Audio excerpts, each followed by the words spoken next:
Welcome to another episode of Culinary School Stories, the bi-weekly podcast that is dedicated to sharing the stories of people around the globe whose lives have been influenced, impacted, touched, and or enriched, for good or for bad, from their culinary school experience.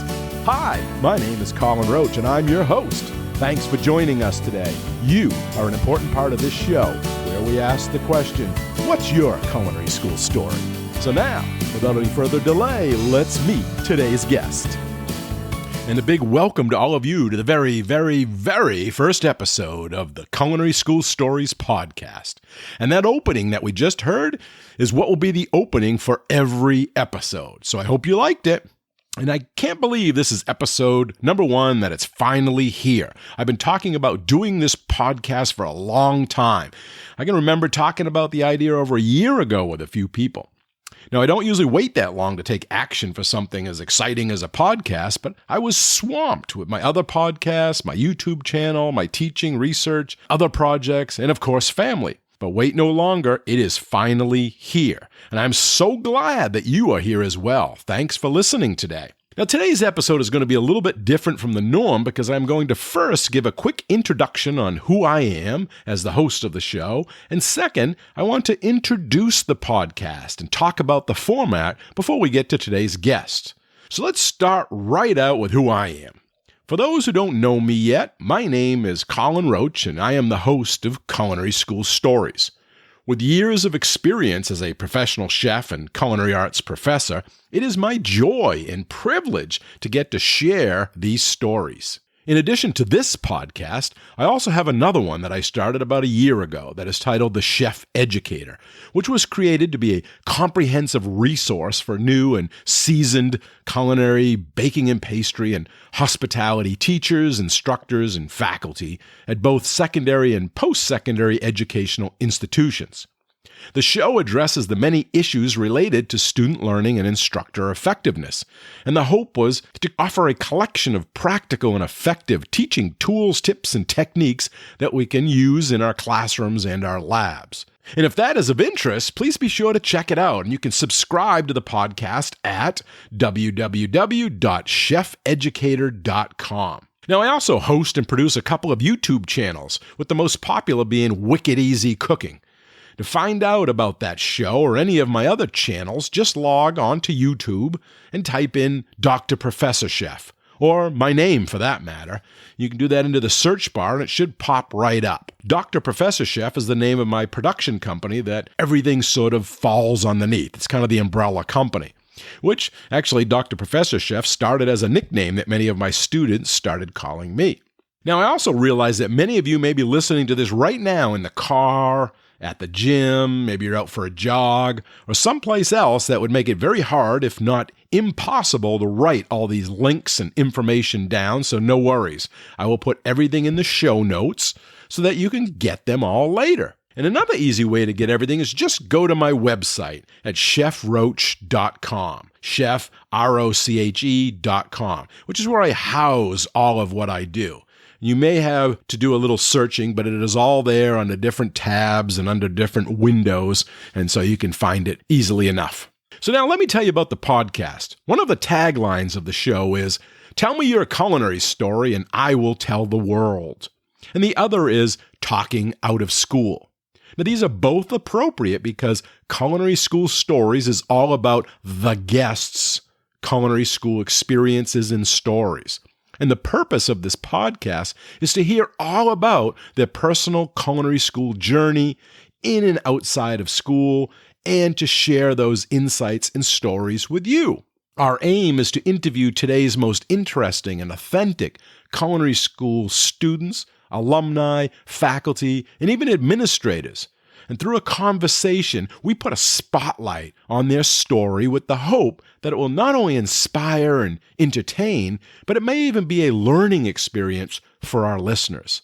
I mean, if you want to know about a certain culinary school or get an insider's perspective, then the information that our guests will be sharing would be super valuable for someone. And I am going to be asking all of my guests a few standard questions just to get the ball rolling, like, why they wanted to go to culinary school in the first place, and why they ended up choosing the specific culinary school that they did. I'll also ask things like, what was their most favorite class? What was their worst class? And more importantly, why were they their favorite or their worst? Of course, we're going to find out what they are doing now and how culinary school may have had an influence on their career path. We also want to know, was culinary school worth it for them? And would they do it again if they had the opportunity, or would they make changes? We like to think of the interview as more of a conversation. So we start out with these general questions, kind of like an outline for the show. However, not every conversation will follow it exactly. We kind of go with the flow and wherever the conversation takes us. Our entire podcast is about culinary school stories, the specific culinary school story of that particular guest, from their perspective, their point of view. And the big thing is we get real here. Our guests are not afraid to be vulnerable, to laugh, to cry, to yell. It's all good. This is not some stuffy podcast meant to bore the pants off listeners, but rather to give you, the audience, an oral history of the guest's culinary journey. And we have already heard from our guests that this archive of their stories is a priceless keepsake and a way to give back to those that may come after them. They share their story with the world as entertainment, but also to maybe inspire and motivate others. So Culinary School Stories podcast is going to be a weekly, maybe a bi-weekly. Depends on how busy I am, but we're going to try for weekly to start. It's a podcast with engaging interviews that shares the stories of people around the world, because I've had some people from New Zealand, from Ireland, and England that I'm interviewing that have an association with a culinary school in some way. Now, each episode, we're going to bring you, the best stories, as I mentioned, from around the food service world, from people who have been impacted, influenced, and are exposed positively or negatively, directly or indirectly, for good or for bad, from their culinary school experience. And this podcast is dedicated to telling their story. And if that describes you, we would love to have you on the show. If you want to share your culinary school story in a future episode, all you have to do is go to www.culinaryschoolstories.com. All one word, culinaryschoolstories.com. And then there's a questionnaire that you will download and fill out, the guest questionnaire. It's kind of at the bottom of the page. And then you'll send that back to us. And after we receive it, we'll be back in touch to set up a day and a time to chat and set up your interview. And of course, if you haven't yet subscribed to the show, please do that now. And I want to also give a big thank you to everybody who has already left a review and a rating on Apple Podcast. Show hasn't even been released yet, just the trailer, and already we're getting favorable reviews. So thank you so much for that. That is really the quickest way of convincing others to listen and to build this show. For those that haven't, I will leave a link in the show notes to Apple Podcasts so that if you're interested after listening to this episode or future episodes and leaving a positive review, you'll have easy access to the link to do that.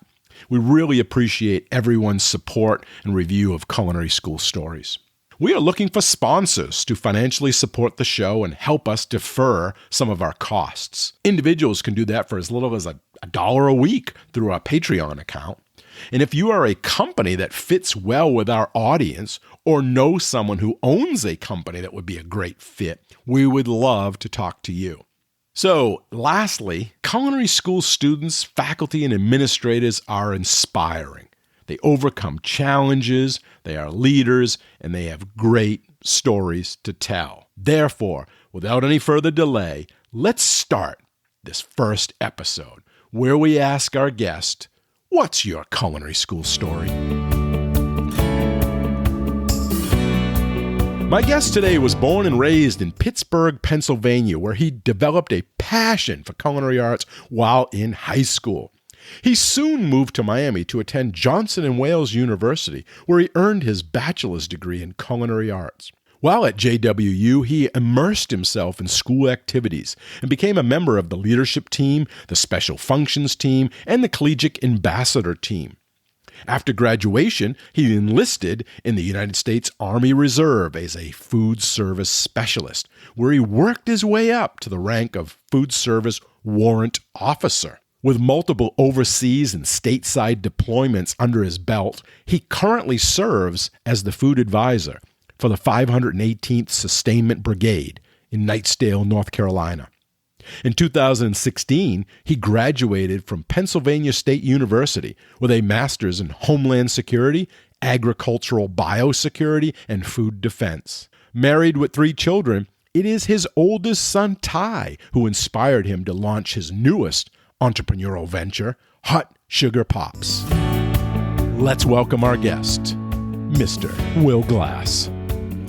Okay, I'm so excited to be with you all today. My guest has a great culinary school story. So I want to say thank you, Will, for being on the show and sharing your story, and welcome. Thank you. Thank you for the invite. So let's start right out with a question. I know you went to school at Johnson & Wales Miami campus. Why did you pick that campus? Well, first, why did you want to go to culinary school? Then why did you pick that campus? And what made you want to choose Miami?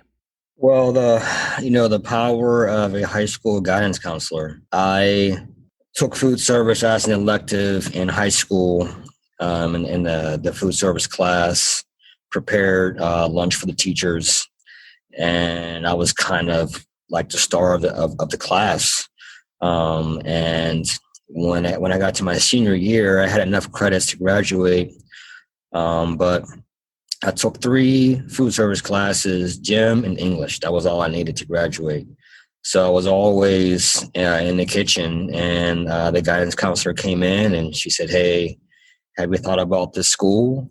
And Johnson & Wales was the only school I applied to. And my mother and I went down on the fly-in program, where I met Chef Hensley for the first time.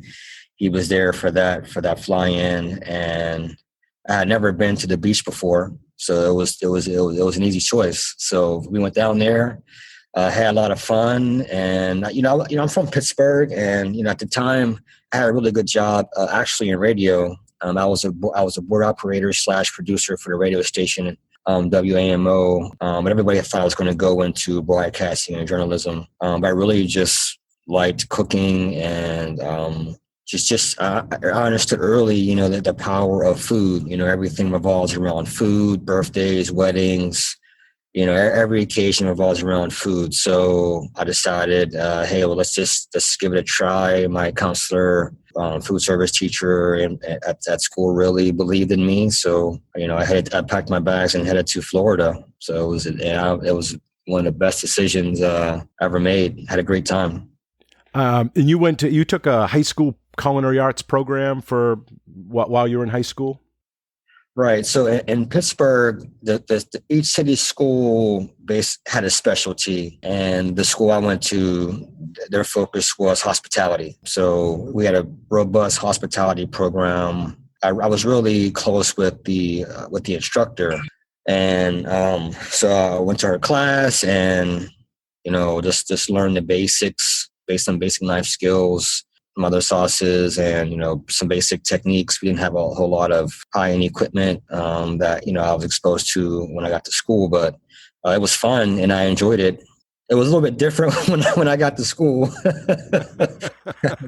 When you got to Johnson & Wales, right? It was a little bit different, but nonetheless, it was still fun. It was still fun. Tell me about that first day when you arrived on campus as a student. Share with the listeners what was going through your mind. I'm sure you were probably excited, nervous. What'd you think? Walking in, is there anything you wish you had known before you got there? Kind of share with that first day. Well, surprisingly, because of the fly-in, I was really comfortable. It wasn't like my first time. When I got there, checked in, some of the students that was there on the fly-in was there. So we, I wasn't reintroducing myself. So we kind of hung out. The one guy that I met there, we became roommates. So I didn't have the awkward, moment of you're meeting your roommate for the first time. But my first class, nutrition and sensory analysis with Chef Ozga, I realized like my very first lab that, okay, I really don't know that much about food.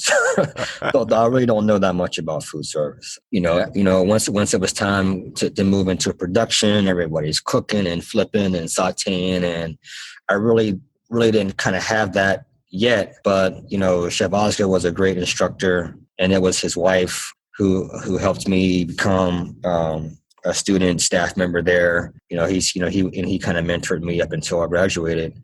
But that first class, it was like, okay, there's a lot I need to learn. And that's what really pushed me to be so really engaged in what was going on campus, because, after the first lab, I said, okay, I'm gonna go to the job. Let me go to the job here. So, everybody talks about experience. So I go out and hit up Aventura Mall and some of the local places and just didn't get hired. And I was a little, kind of discouraged. So I just really decided to just submerge myself in everything going on campus. And that turned out to be a lot of fun. So I did anything on campus I did the whole time I was there. It was great. It was a great experience.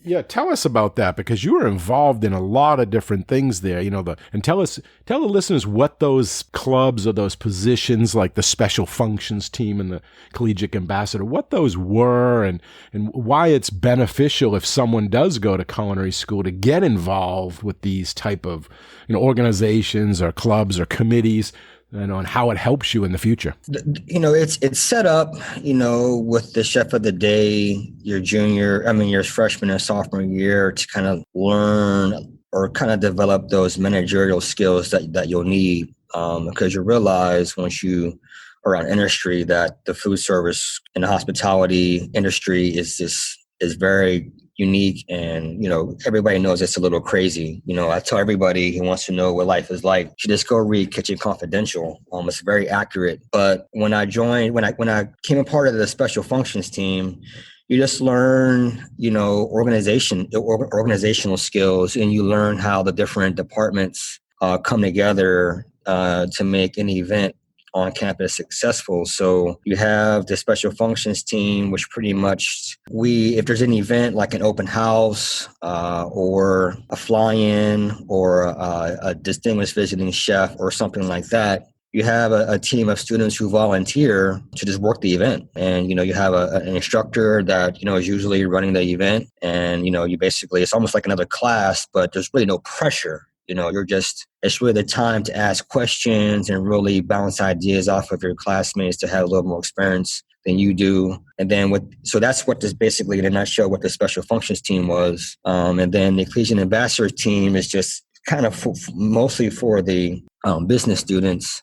They do the tours and things like that when, again, they have an open house or any type of fly-in or anything going on, whether when they have the student fairs and things like that, they pretty much run point. Well, that department will run point, and then those students will kind of assist those department heads with different tasks and duties. So again, you see what happens behind the scenes. You see what it takes besides, your skills, your culinary skill set to really, again, make an event successful. So that's what the Collegiate Ambassador Team was. And then in Miami at the time, this is 1998. So I believe in Providence, it was called a teaching assistant, but in Miami, it was called a leadership team. So leadership team was just a group of students that were staff members, which are student employees. And they would work in the storeroom, quantity kitchen, assisting with the dinner meals after the lab ended. They would work in the culinary office, so they just perform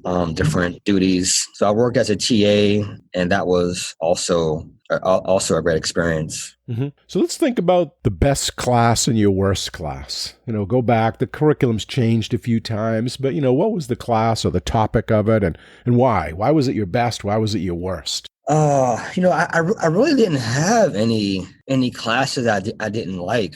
But I would say, Chef Tenova had a big influence on me. I don't even know if he knows this, but Chef Tenova had a big influence on me. I had him for 4 classes. I had him for freshman year. I had him for American. I had him for stocks and sauces. Then I had him for garde manger. Somehow I didn't get Chef Brandenburg for that, but I had Chef Tenova for garde manger. And then I had him for sanitation and academics. So, and Chef Tanova had a very unique teaching style. And it was, he wasn't the typical instructor there, and I knew all of them. And he was very different from them. And he just did things, like for example, one day we were in American and we go in, he does the lecture, we start production. And about 15 minutes into production, he just says, "Hey, everybody stop." And he writes these 6 words on the board. And he's like, "Go to the library and go look up these words." Right. So we're all, like, what is going on? Because, we have to get the meal out for dining room service. Right. So we all have to leave. We all run to the library, which, is down, almost, I guess, like a block or so. Look up the word. We find the words, get the words, come back, and the lab is locked. And so he comes like strolling around the corner, unlocks the lab, and is like, "Okay, you guys can finish." And we got about 20 minutes. And everybody, it was chaos that day, right? It was hilarious though. And what he told us was, in the end, he said, "Your hotel or your restaurant just had a fire, and you guys had to stop, but the event that's happening in the hotel is still going on. So you guys got to finish." That's basically what happened today in the lab. And he wasn't really worried about the meal. He was worried about how we were going to react, but nobody did that. Nobody even did anything like that in class. One time, I was making something and I had to concasse a tomato, and he walked over, like looked in my ice bath and like took the tomato and just threw it against the wall. It just splattered. He was like, you blanched that too long, and just like walked away. Out of the ordinary, huh?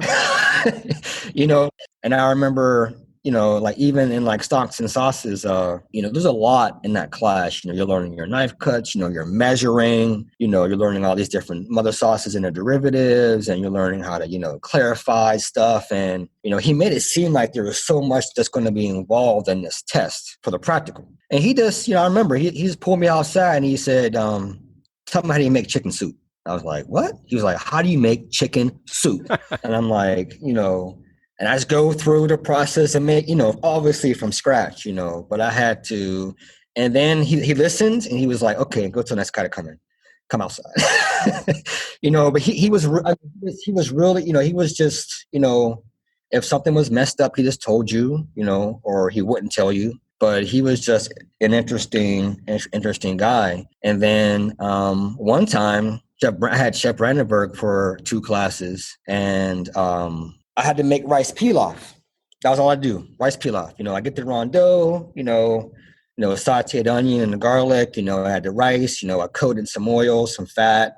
Add some stock, cover it, toss it in the oven. And I'm helping somebody else or whatever. And I remember I was at the range and I pull it out the oven and he just turns around, looks at it, and he was like, "You got too much stock in that. Throw it away." Wow. I was like, "Throw it away." And he grabbed the pot and just threw it. Like across the room? Into the dish area. Just threw it. And I was like, I'm in shock, and then, he has somebody get him another rondo, and he's about to make the rice again. And then he kicks me out the class. He was like, "This," right? But I didn't leave. I stayed right there. And, I made it again with him.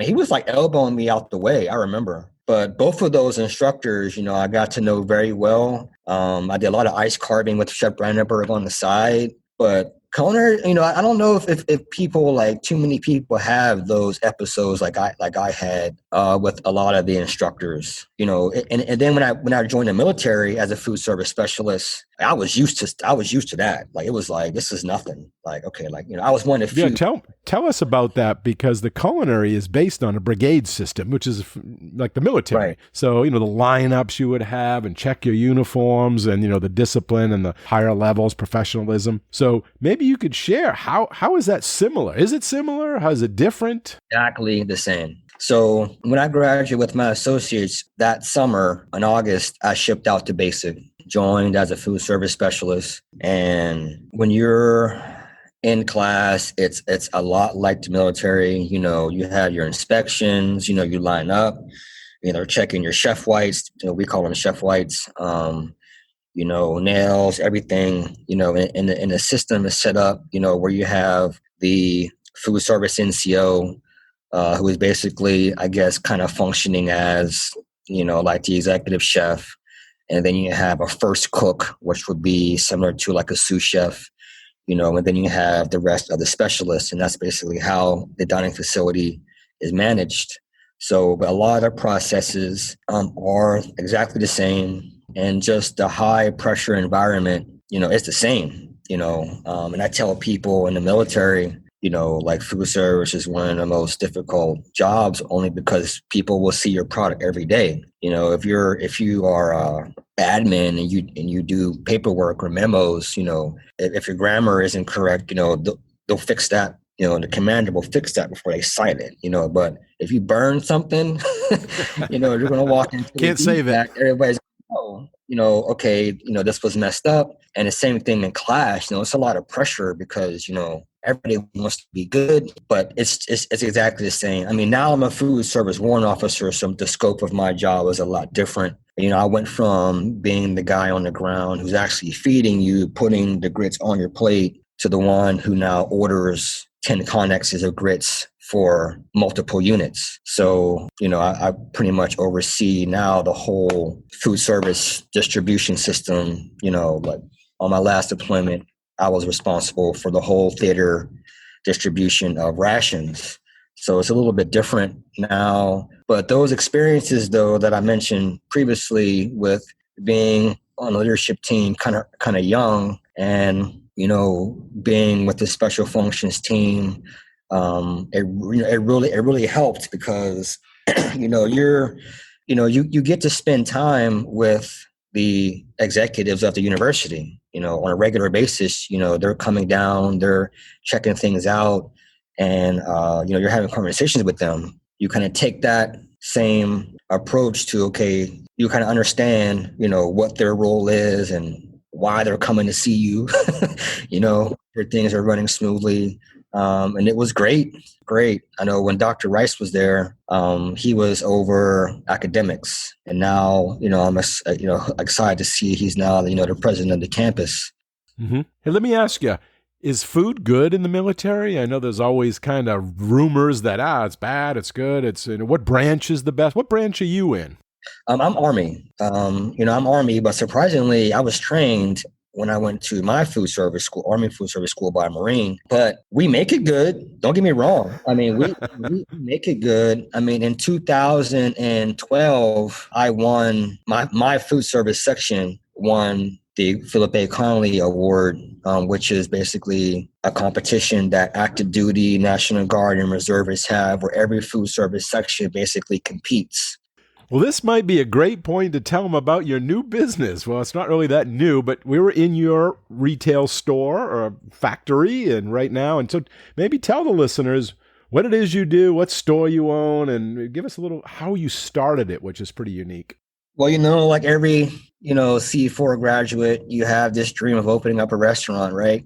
You know, being an executive chef somewhere on a golf course or in a hotel somewhere in New York or whatever. But I had quite a few business plans for different concepts, you know, just putting things on paper. But my wife and I have 3 kids, and our oldest has a lot of food allergies, everything. There's something with his immune system where it just attacks pretty much everything. So, but one of the few foods that he can eat is popcorn. So we were always making popcorn for his lunch, for snacks, road trips, everything. And I don't know how many air poppers I melted. I mean, seriously. And we just started making kettle corn. We said, you know, let's just, you know, make some kettle corn. And we were just giving it, this was in New Orleans at the time. And we were just giving it away to coworkers and friends when they would come over.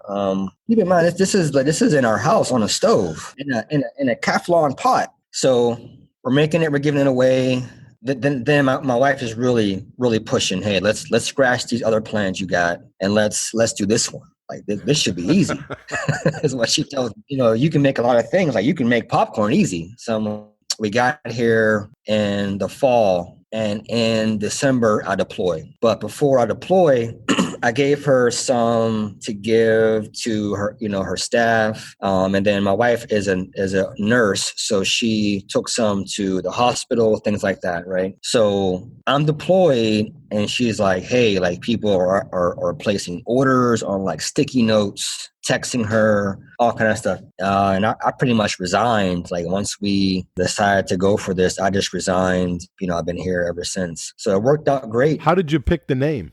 It came to me.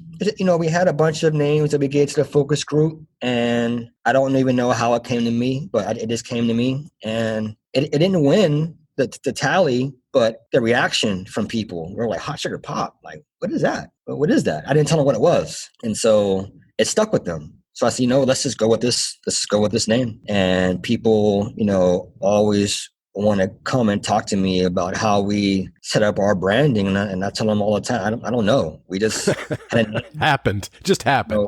Right. And we went through a local guy to do the logo. Everybody talks about it, but I told them, I don't know how. It just kind of fell into place. Now, I love popcorn. I'm sure people do that are going to be listening to this. Can you buy it online? Do you have retail? I mean, is there a website? Oh, yeah.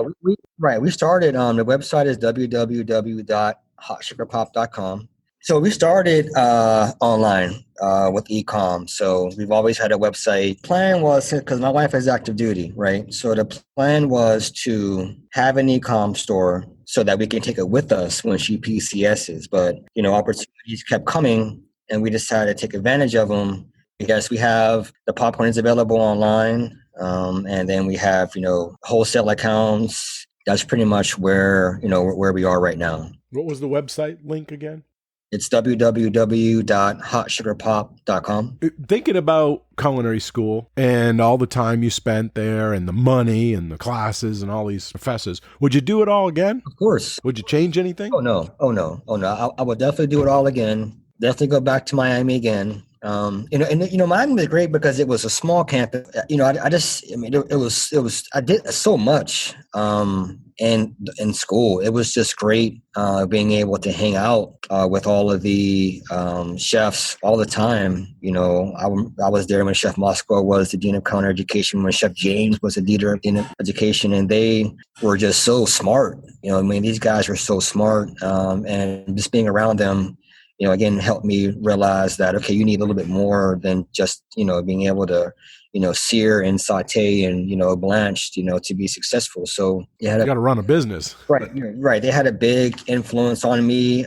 Sean Ray was there, still there when I came there. He ran Res Life when I was there. But, a lot, I don't even remember I think that the names of the instructors used to be on the website. Last time I checked, they were removed. So I don't know who's still there. But I've been telling Sean Ray and Chef Montello that I plan to take a trip down there, and just because I know the campus has changed so much. I mean, it was changing rapidly when I was there, but it was just great being there with the instructors, leading students, learning. Chef Montello was also a great mentor, even though I didn't have him from any classes. But he was just a really cool, approachable guy when I was there. Matter of fact, I've been talking with him more frequently because I asked him to recommend a chocolate tempering machine, because we're making bonbons now and popcorn candy bars, and we're doing different infusions with the caramel. So I've been hitting him up for some recommendations, and I'm actually in the process of putting together a business plan for a restaurant with a quiche concept. So I know Chef Montello is like a pie crust extraordinaire. So I asked him for a recipe for pie crust, which he gave me. And now, of course, my kids are asking me to teach them. And I'm like, maybe you should go to the school where I went. But I'm teaching my daughter right now. Do they want to follow your footsteps? Do they want to go to culinary school, be chefs? My daughter, loves to bake. I mean, she's 9. My son does his thing now. But, I'm teaching them, but I'm teaching my daughter a little bit different than I'm teaching my son. My daughter wants to bake. So, for example, my daughter, I made her, I'll make her look up, like, for example, a couple nights ago, her homework assignment was eggs. I said, you need to look up eggs and you need to tell me everything about what an egg does when you add it to something. The white, the yolk, what its purpose is in the recipe. And then, we move on to sugar, and then we move on to butter. And I have a journal. So I say, when you look at something and you see what's in it, you need to know what it's doing, what its purpose is. And it took me a while to figure that out while I was in school. Because in school, man, you just want to get a good grade because you got 9 days, right? You got 9 days in master stocks and sausage, continental, American meat cutting, all that stuff. So, you're focused on not messing up, but, later on, it begins to all come together. The science behind it, the chemistry behind it you begin to see it now. Okay, this is why I do this. This is why I do that. But hopefully they will, What is the future for you? Where do you see yourself in the long run? 5 years, 10 years? Where's the path taking you these days? I want to go back to JWU. Dr. Rice, when he first took the position, reached out to me and asked me if I wanted to come back. But, with my wife being active duty, I wasn't able to do that. And it's always been, a goal to go back in some capacity. And my wife talked about it all the time because she was with me my last year, just going back to Florida. But maybe being a teacher, instructor, and something, if they have any entrepreneurial classes or, I kind of go with the natural flow of things, the way opportunities come. So we'll see where this goes. But, we do, people are already asking us, okay, well, where's your second location going to be, which we don't know yet. But right now we're doing a lot of collaborations with breweries, which has been a lot of fun. So, wow, yeah. Because, North Carolina, there's about 200 craft breweries in North Carolina. So it's basically the craft brew capital, on the East Coast next to Oregon, on the West Coast as far as number of breweries. Wow, didn't know that. We're collaborating with them. I was like, what? Let's just add some beer to our caramel. And we added beer to our caramel. And one of the brewery found out about it. And they were like, hey, you need to come to the brewery. I went there, I gave them a 10 of it and they loved it. And then they gave me about 12 cases of beer. And they said, hey, keep making it for us, bring it to us. They were so excited. So we're like, wow, maybe we'll move on to, let's make a different caramel. Great idea. How long is the shelf life for the popcorn? The bags have a foil lining and then the brown bag. So once we seal it, it'll last over a year. Plus the kettle corn, the sugar helps preserve it a little bit as well. So, we tell people the shelf life is 3 months.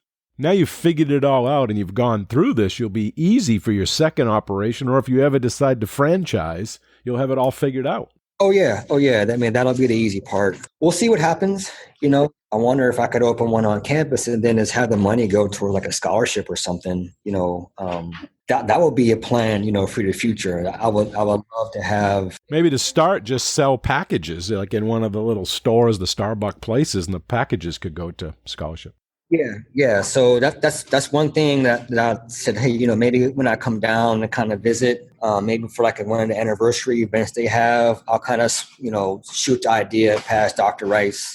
Because that's something that we would invest in. But again, the plan, and my wife knows, is to come back in some capacity. We'll see, whether it's an entrepreneurial class or. Well, to start, get you on campus just to talk as an alumni to some of the classes, the business classes and entrepreneur classes. Well, it sounds like you're doing great. Keep it up. That's what's great about the culinary arts, because that skill level, you don't know where life is going to take you, but you have the tools with you from your education and your knowledge that you can adapt to anything. Popcorn, country club, hotel, food truck. Well, maybe you could give some advice. What would you say to someone that wanted to go to culinary school and they came to you? What would you tell them? What would you share with them? Some will say you don't need to go and, you can just go work somewhere. Which you can. The diverse group of instructors you're going to come across and the students that you're going to meet, I believe it's worth it. And I would just say, take your time. I would be patient. It takes some time to, learn how these ingredients come together and work. Taste everything and anything you can. And, if you have an opportunity to do something on the side with an instructor, man, do it, because that's where I really, they really kind of polish me up on those nights where, I'm helping somebody plate, I didn't care what it was, if I'm plating something, or whatever, that's where you really kind of get to see and hear some things you're just not going to see in class. Sure. Well, as we come to the end of our chat today, and before we wrap up, is there any last-minute advice from, just life in general, guidance, something about entrepreneur business that you want to leave with the listeners, something you want to share? It's good to have a plan, but be flexible, and be able to recognize, opportunity. If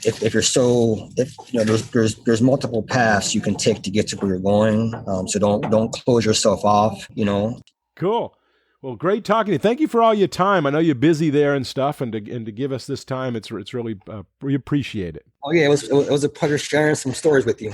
Well, that is just about all the time we have for this episode, and I want to first thank you, Will, for coming on the show today and sharing your culinary school story with us. We really appreciate your insight and your honesty and your time with us and sharing your knowledge. Thank you. Thanks for having me. Great to see you again. Great to see you, and all the best. I'll be buying some of that popcorn. All right. All right. Take care. Be safe. All right. And a big thanks and appreciation also goes out to all of you, the listeners. We hope you enjoy the show and this episode. You all are a big part of this show, so please let us know what you think. Your comments are always welcome, and they help us in making the best show possible. You can email them to culinaryschoolstories@gmail.com. That's culinaryschoolstories@gmail.com, or even leave us a voicemail at area code 207-835-1275. That's area code 207-835-1275. And if you like the show, we have a big ask of all of you, and that is to share the podcast with everyone you know, and to give us a positive rating and review on Apple Podcasts. Okay, until our next Culinary School story, take care and be well. Bye-bye.